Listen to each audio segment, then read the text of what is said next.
সরু সড়কের দুপাশে সারি সারি তালগাছ।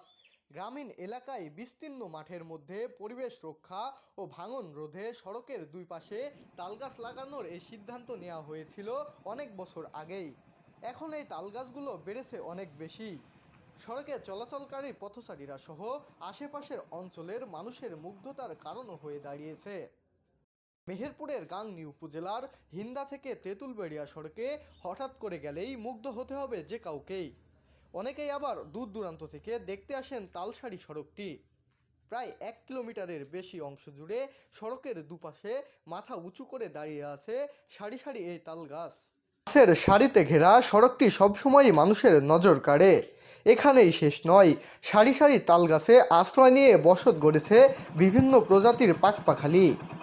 জানা যায় বছর 20 আগে বর্ষায় সড়কটি ভাঙন রোধে এবং পরিবেশ রক্ষার কথা চিন্তা করে তালগাছ লাগানোর সিদ্ধান্ত নেন সে সময়কার তেঁতুলবেড়িয়া ইউনিয়ন পরিষদ।